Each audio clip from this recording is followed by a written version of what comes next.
August 10th, 1944. Midway through the Philippine Sea. The sting of salt was still on his lips. The water was still in his lungs. The sky was still a memory of fire and falling metal.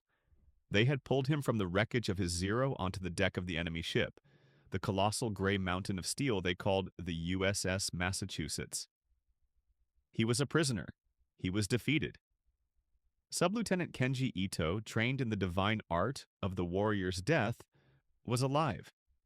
Humiliated.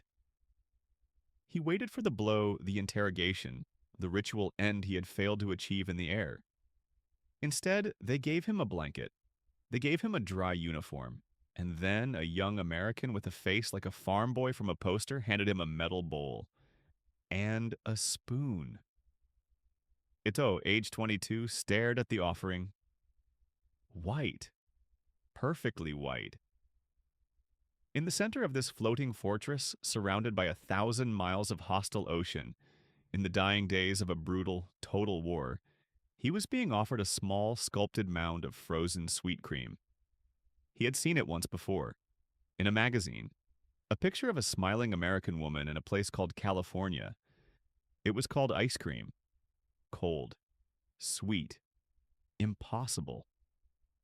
He watched the sailor, who could not be older than 19, dig into his own bowl with a casual, almost bored enthusiasm. The American was not the demon from the propaganda posters. He was not a starved barbarian. He was healthy, well-fed, his teeth were perfect. He grinned at Ito's confusion, gesturing with his spoon. A gesture that said, "Go on, eat." A simple act of humanity that felt more disorienting, more psychologically ruinous than any physical threat. This was not war as he knew it. His worldview, forged in the Spartan academies of Itajima, began to fracture. This was something else entirely. Something incomprehensible. The official report from Sub-Lieutenant Ito, filed with the Demobilization Bureau in late 1946, would become a key document. But it was not the first. It was merely the most vivid confirmation of a rumor that had haunted the highest levels of the Imperial Japanese Navy for over a year. A rumor so absurd it was often relegated to the realm of fiction, a ghost story told by intelligence analysts. The folder was designated File 731B, a subfile of enemy morale and sustenance. Its title was simple, deceptive. Genso no Kyokyu, the Phantom Provision. It began with fragmented whispers. A garbled radio intercept from mid-1943 mentioning a dairy plant aboard the carrier USS Lexington. A debriefing from a rescued merchant marine who swore he saw sailors on a destroyer lining up for white rations near the Solomon Islands. Nobody believed it, but the evidence accumulated. A spy in Pearl Harbor reported massive shipments of milk powder and sugar concentrate with naval requisitions. Shipments too large for simple consumption by officers. Shipments routed directly to the fleet. The whispers grew louder. They were not just shipping it. They were making it. At sea. The reports landed on the desks of men like Vice Admiral Jusaburo Ozawa, a man who understood logistics, a man who knew his own fleet was being slowly starved by American submarines.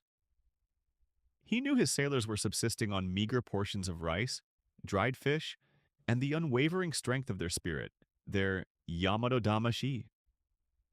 And the Americans had ice cream, floating ice cream factories.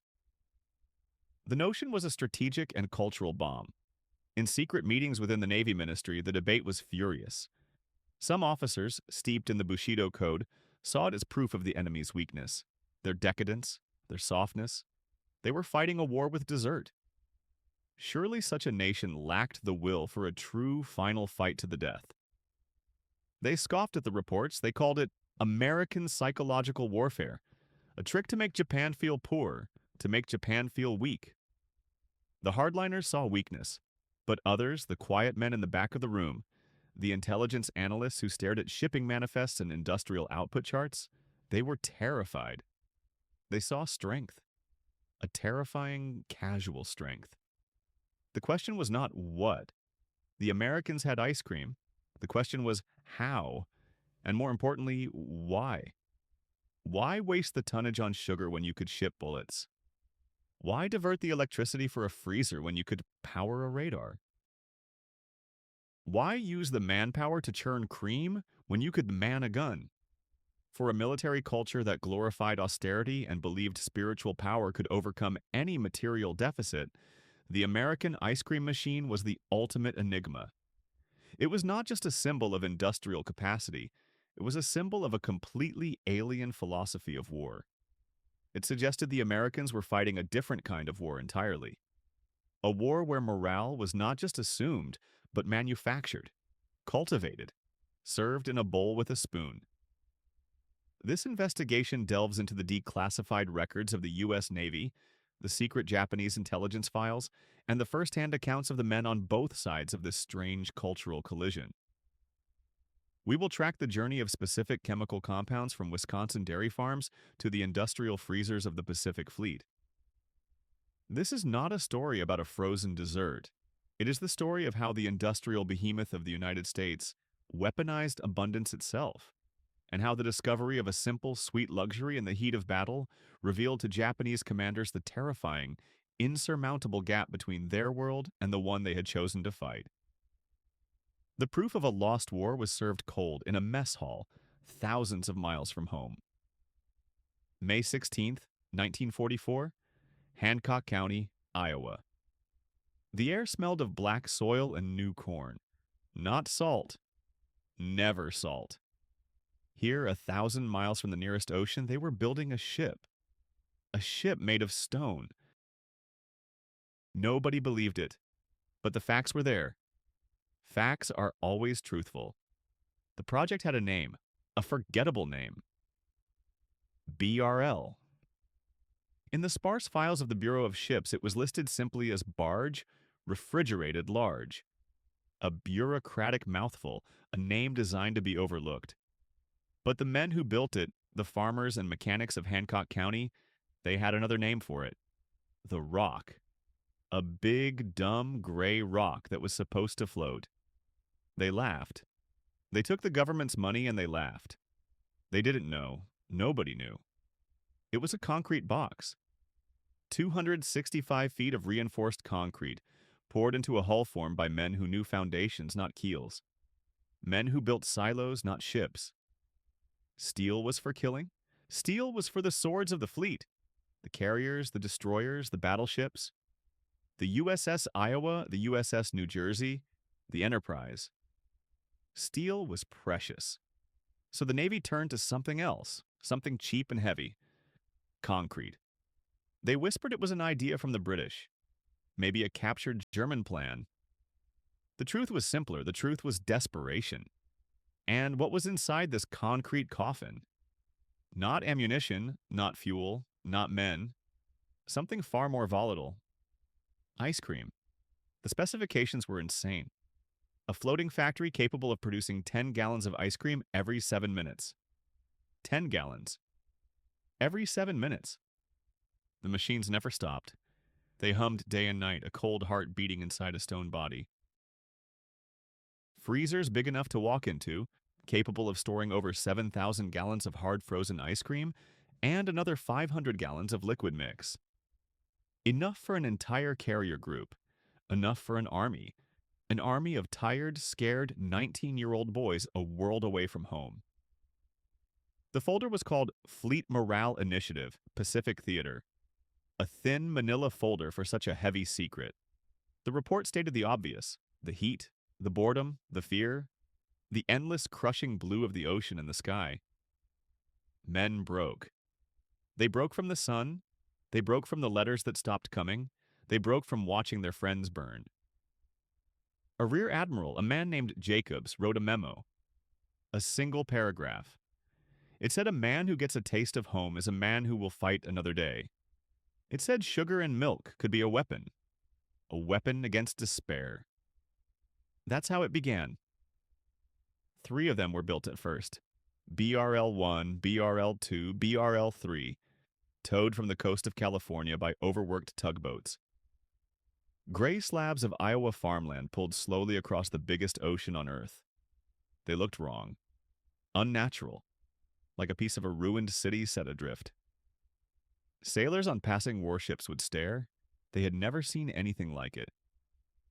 Rumors flew across the shortwave radio. They were floating prisons. They were experimental listening posts. They were decoys filled with concrete to absorb torpedoes meant for the carriers. The rumors were always wrong. Then they would arrive, anchoring in the vast, placid lagoon of a place like Ulithi Atoll. Ulithi? A name that was a prayer and a curse. A turquoise sanctuary that could hold 1,000 ships, ringed by a flimsy necklace of coral islands. It was the largest naval anchorage in the world, and the hottest, the most remote. Here the BRLs would drop anchor. Their generators would rumble to life. The cold heart would begin to beat. A sketch exists, tucked into a forgotten archive, drawn on thin, brittle paper by a Navy combat artist.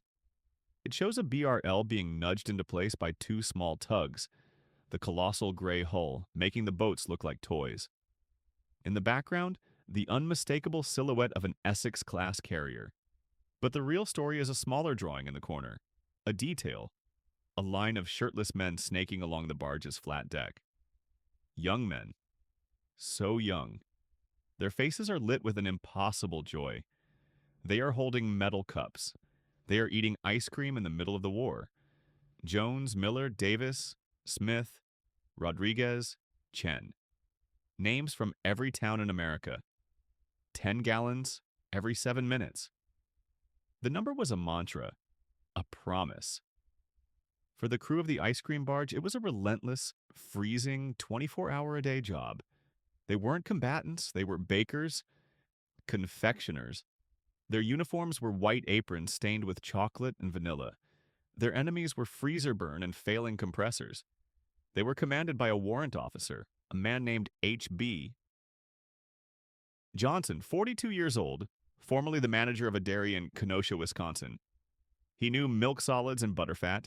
He knew nothing about naval warfare. He just knew how to make ice cream. And then the main thing started.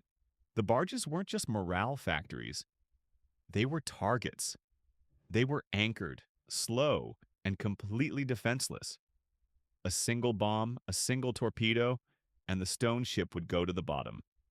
Fast. The Japanese pilots in their Zeros and Bettys flying from the besieged island of Yap, they didn't know what a BRL was. They just saw a large stationary vessel in the fleet's heart.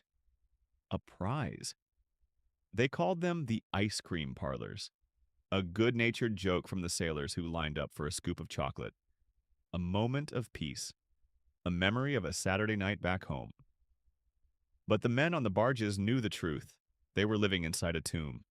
A concrete tomb that hadn't sunk yet. The files on BRL-1 and BRL-2 are complete. Maintenance logs, production reports, crew manifests.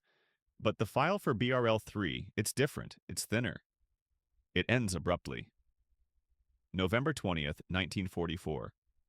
Ulithi Atoll. After that, nothing. The records just stop.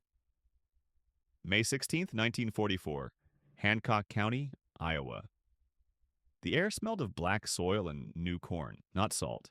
Never salt.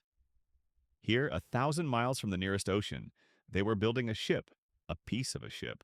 Section 7B of the main deckhouse for a destroyer designated DD-66-1, the USS Kitty. The blueprints were standard Fletcher class. Mostly. But a small notation, circled in red pencil by an anonymous draftsman in a New Jersey shipyard, specified an addition. An anomaly. An item utterly alien to the grim calculus of war. Nobody in Iowa knew what it was for. They just riveted the steel plates where the lines told them to. It was a space. A small, refrigerated space with a reinforced floor and a dedicated power line. For a machine. The Emery Thompson Model 20QT. A batch freezer. A 5-gallon direct expansion vertical ice cream machine. It could churn out a full batch every 7 to 10 minutes. 5 gallons. That's 40 pints of ice cream. Enough for a platoon of Marines, on a ship designed for hunting submarines and dodging kamikazes. A ship built for killing. The plans were clear, the machine was not optional. It was essential. This was the great American secret. Not the bomb, not the codes, it was the ice cream.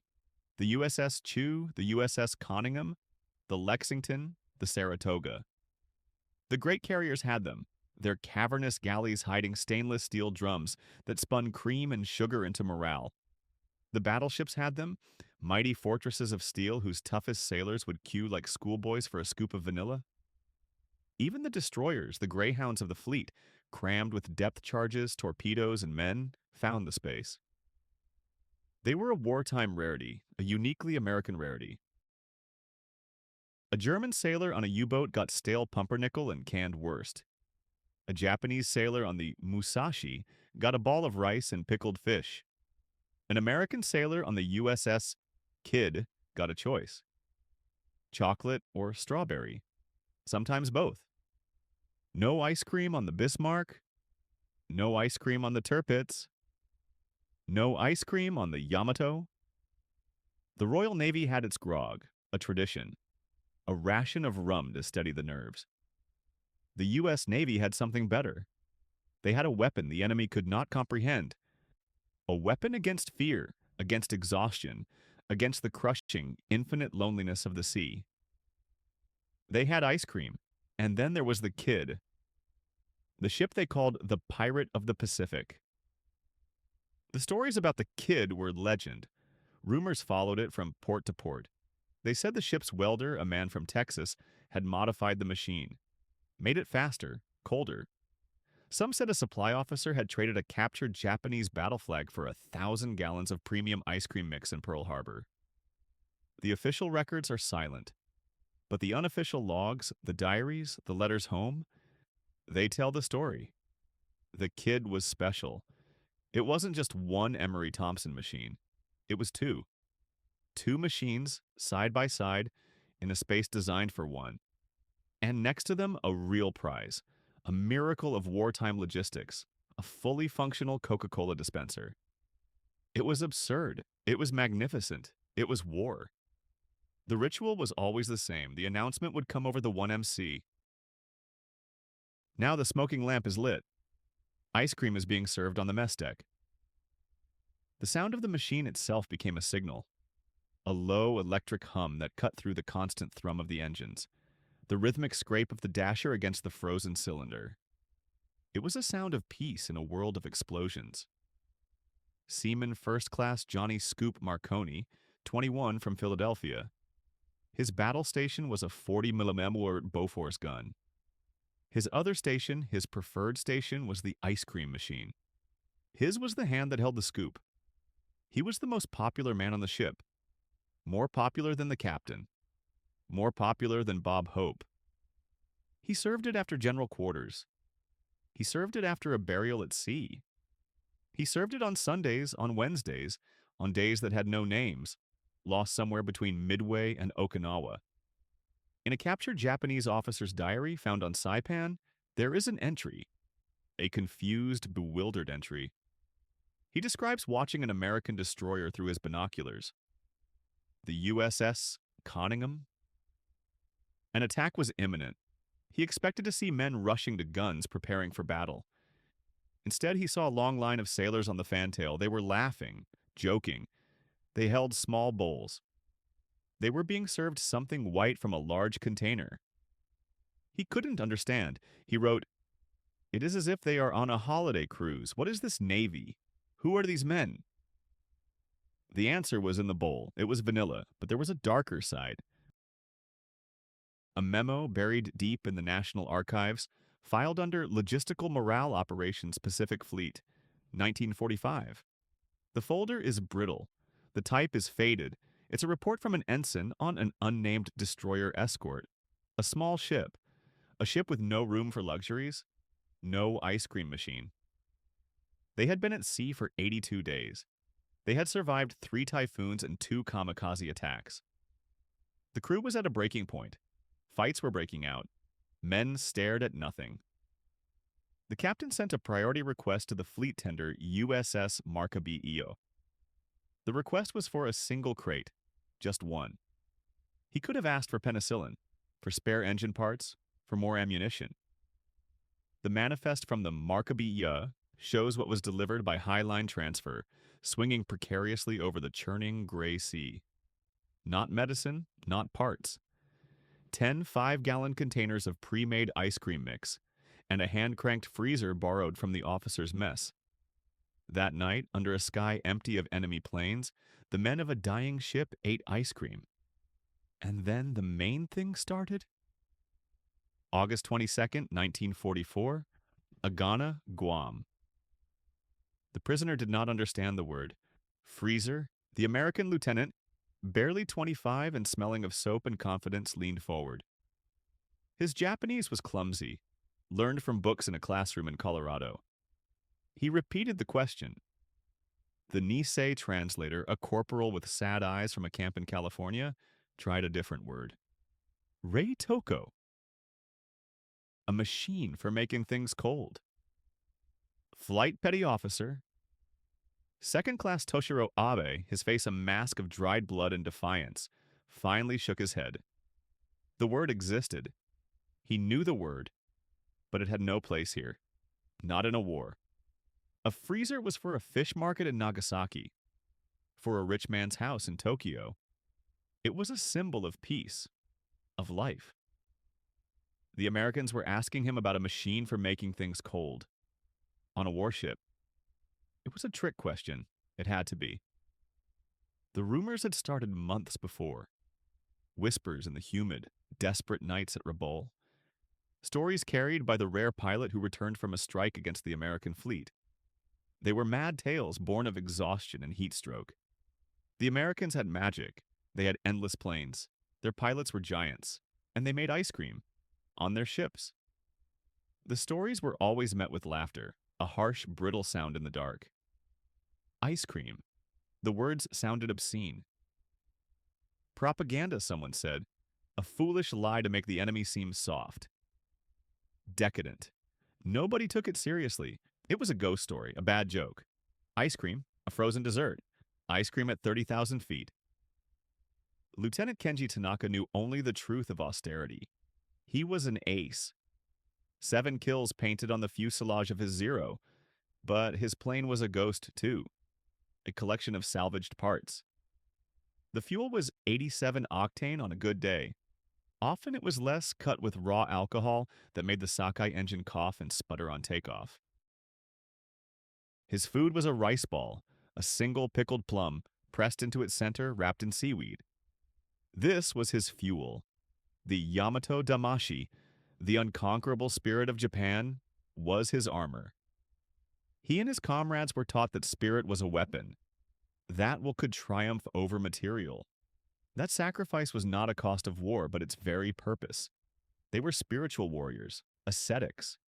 They flew on fumes and faith. They were prepared to die. They were not prepared for ice cream.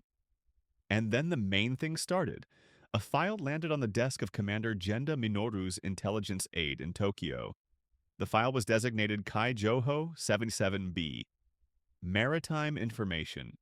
It contained the interrogation summary of a captured American sailor from the carrier USS Lexington. The sailor, a machinist's mate named O'Malley, was chatty. He talked about the ship's capacity. Hangar space, ammunition stores, fuel bunkers, standard intelligence. But then he talked about the Gedunk bar. The interrogator, a graduate of the Imperial Naval Academy, was confused. Gedunk? The translator struggled. It meant snacks. It meant treats, the sailor explained. The Lexington, a vessel designed for the sole purpose of projecting death across the ocean, had a soda fountain. It had a machine that could churn out 10 gallons of ice cream an hour. The report noted this fact without comment. But the aide, a young officer named Okamura, felt a strange chill. 10 gallons, an hour. The evidence began to accumulate. It was no longer a rumor. It was a fact. A terrible, incomprehensible fact. A downed B-29 superfortress near Omura yielded a treasure trove of documents. Manuals, charts, logbooks, and letters. Dozens of letters home. One, from a 20-year-old bombardier from Peoria, Illinois, described a new routine. A mission was not just about dropping bombs. It was also about making dessert. It was all there in plain, cursive script.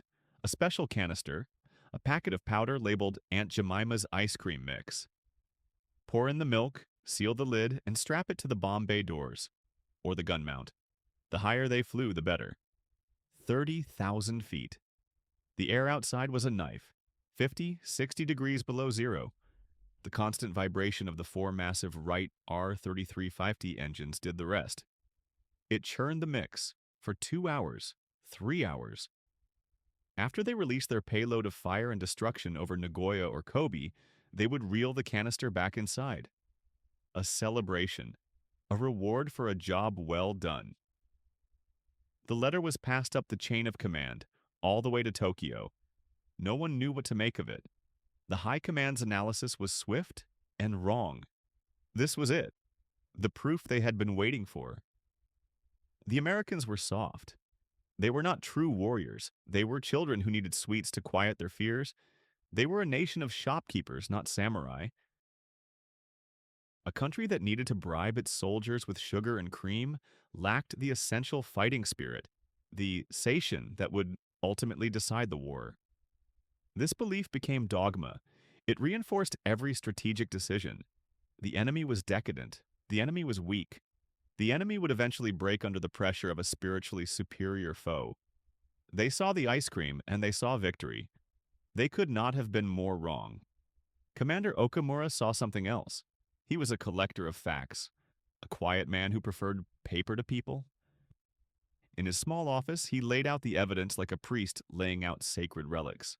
The interrogation summary of the sailor O'Malley, the bombardier's letter from Peoria, a captured quartermaster's manifest from a supply ship sunk off Saipan that listed, among the thousands of tons of bombs and bullets, 500 cases of Hershey's chocolate bars, 10,000 cartons of cigarettes, and 2 tons of coffee.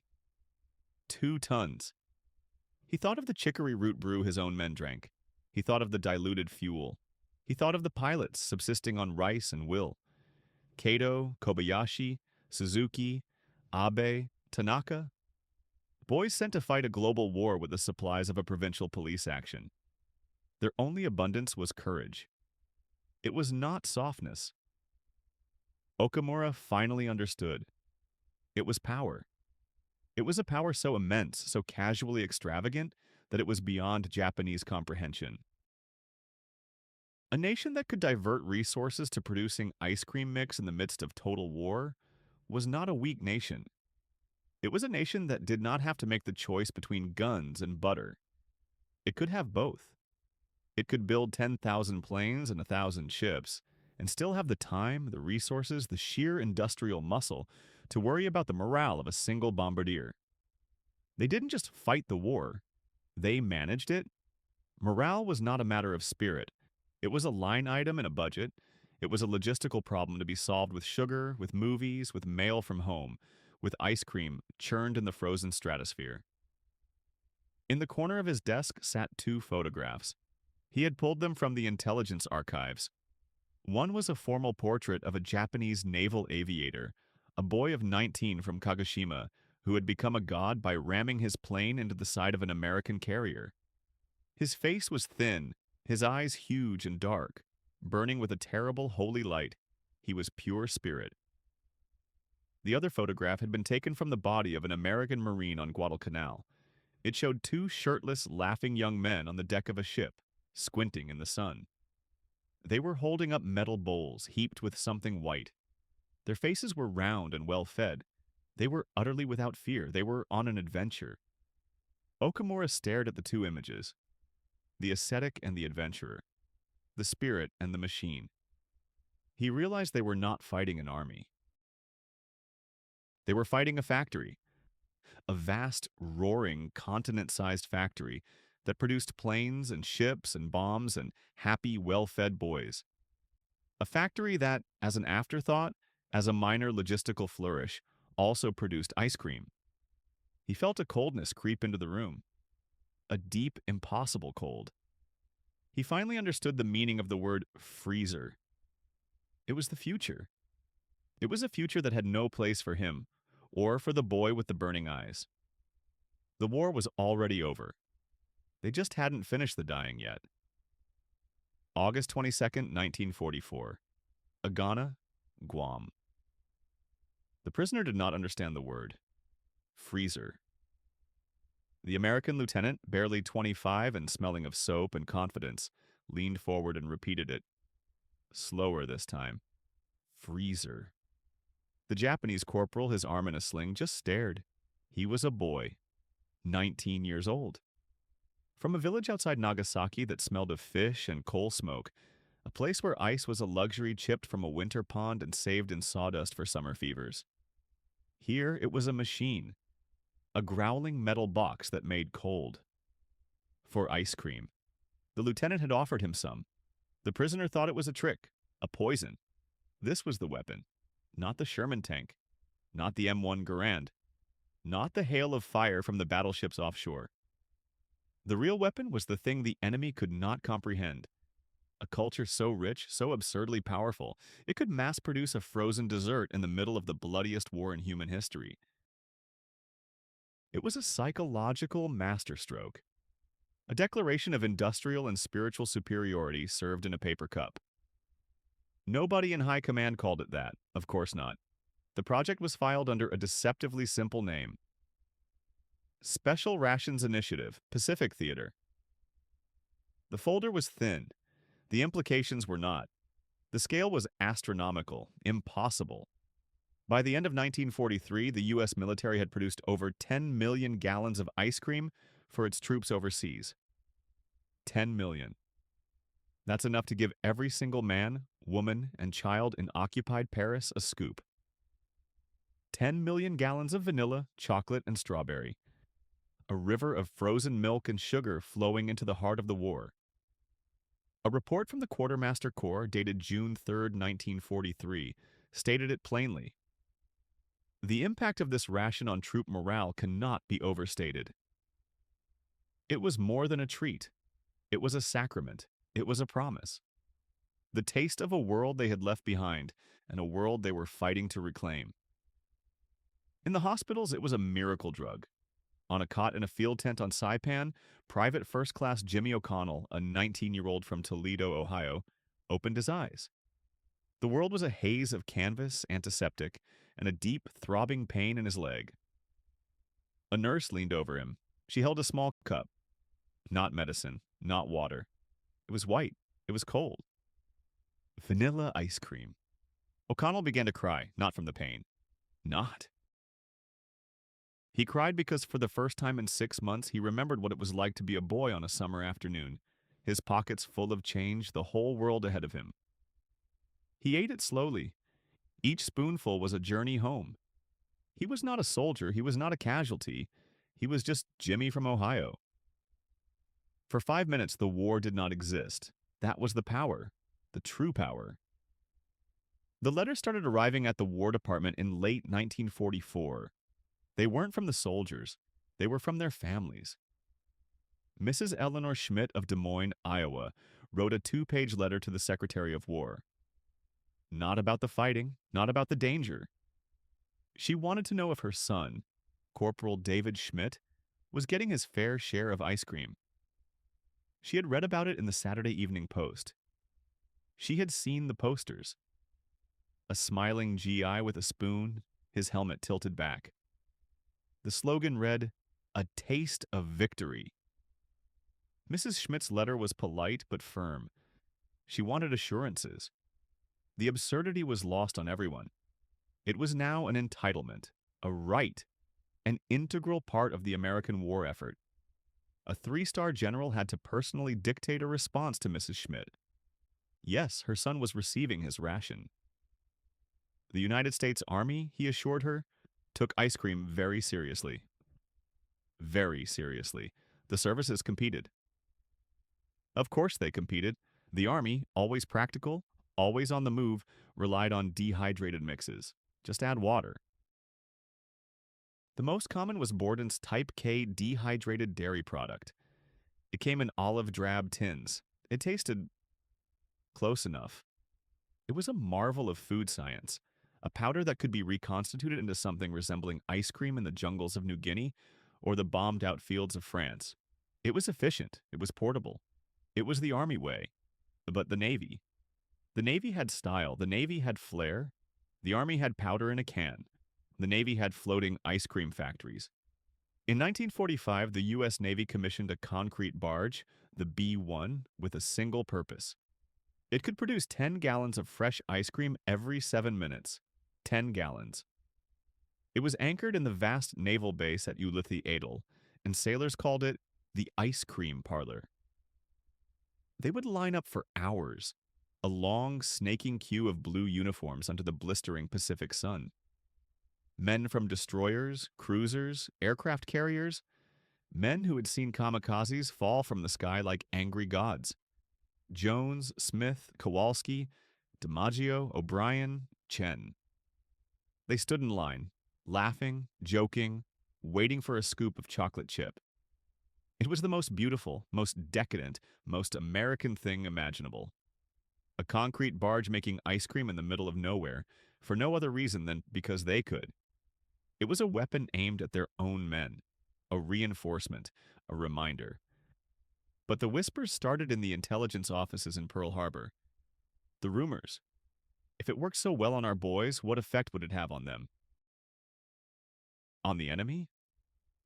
The Japanese prisoner on Guam was just a test, an accident. But he had planted a seed. The file for the Special Rations Initiative was pulled. Notes were made in the margins. New calculations were run. The generals began to see a different potential. Not just a morale booster, but a morale destroyer. The barges were just the beginning. The dehydrated mix was child's play. Someone, somewhere, saw the bigger picture. The true strategic value of a universally loved confection.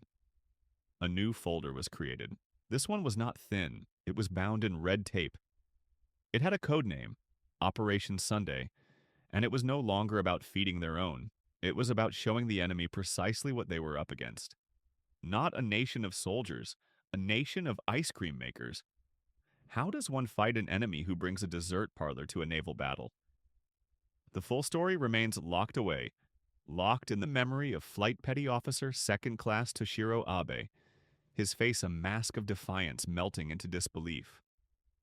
Locked in a single notation, circled in red pencil by an anonymous draftsman in a New Jersey shipyard who would never know the psychological impact of his small addition.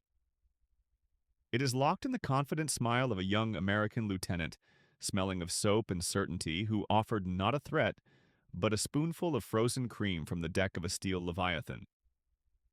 We have the reports, we have the testimonies, but the truth remains somewhere between the lines, between archival files, between silence. This was never just a clash of navies. It was a clash of realities, a collision of worlds, a war of philosophies fought not with torpedoes, but with assumptions. One side believed in the purity of sacrifice, in the virtue of enduring hardship, in the glory of an honorable death for the emperor. The other believed hardship was a problem to be engineered away. They came as warriors, prepared for a final spiritual battle. They found men who expected to go home. This was not a demonstration of material abundance. It was an exhibition of something far more devastating, an abundance of imagination. The imagination to believe that even in the heart of the Pacific conflict, normalcy was not a privilege to be suspended, but a right to be maintained. The power was not in the ship. The power was in the mindset that put an ice cream machine on it. A power so complete, so casual, it did not even recognize itself as a weapon. History records the grand strategies, the turning points, the final surrenders written in ink on the deck of the USS Missouri. But some wars are lost long before the treaties are signed. They are lost in quiet moments of profound and terrible revelation. They are lost in the unspoken shock of a pilot who stared at the enemy and saw not a monster, but a man who could churn vanilla in the middle of hell. The numbers tell one story of industrial might. The real story is in the transformation. In how an instrument of death, a battleship, also became a vessel for a child's treat. An empire can be built on 1,000 years of tradition and steel, but perhaps it can dissolve in a single scoop of ice cream.